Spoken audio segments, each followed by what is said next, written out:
What's going on, guys? Welcome back to another video on the channel.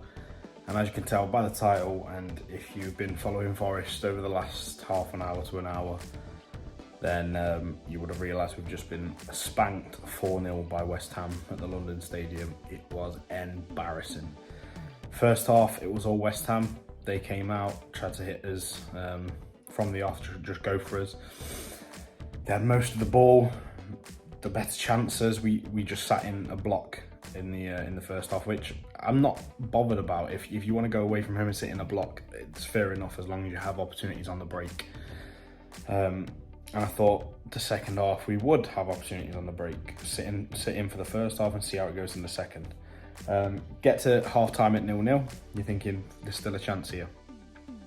Then for the first 20 minutes or so in the first half, West Ham didn't really come out with the same energy that they did in the first half, and that's where Forest got a foot on the ball. Shelvey, Colback, Freuler started to take control of the game.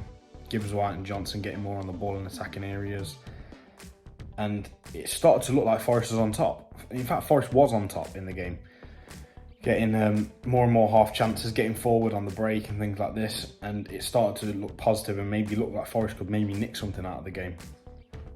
Then a breaking play with Fabianski going down, and Cooper decides to bring off Jonjo Shelvey, who was probably our most influential player in the game.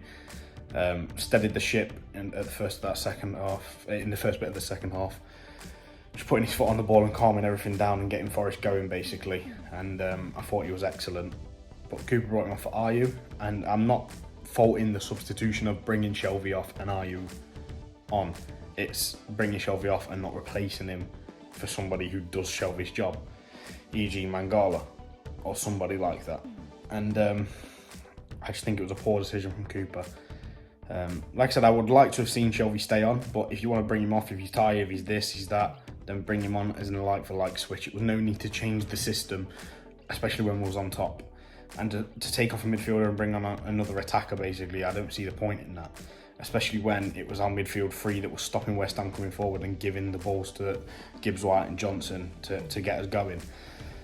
So I think for the first time, or one of the first times this season, Cooper has to hold his hand up and say that substitution was poor from his end. And it threw the game away because they scored about a minute later through Danny Ings. Then a minute after that, Danny Ings again.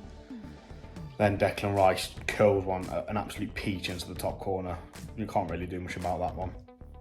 And then Antonio heads in right at the end for 4-0. But yeah, it was embarrassing. It was poor.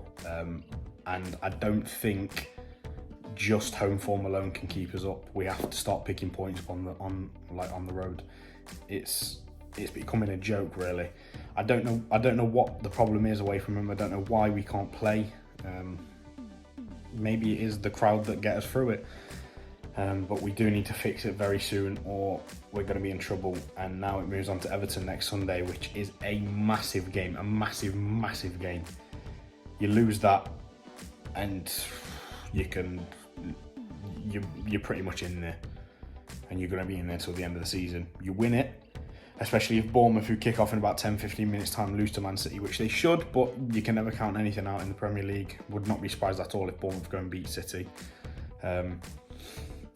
Then Forest could go on 7 points clear. I think we're 4 points clear at the minute, so if we win next week, it could be 7. Obviously, if results go our way. But yeah, big game next weekend against Everton. But let's hope we can win that, obviously with our home form as well. But yeah, thanks for watching. Subscribe if you know I'm trying to hit 1,000 subscribers as quick as possible. Like the video, and until next time, see ya.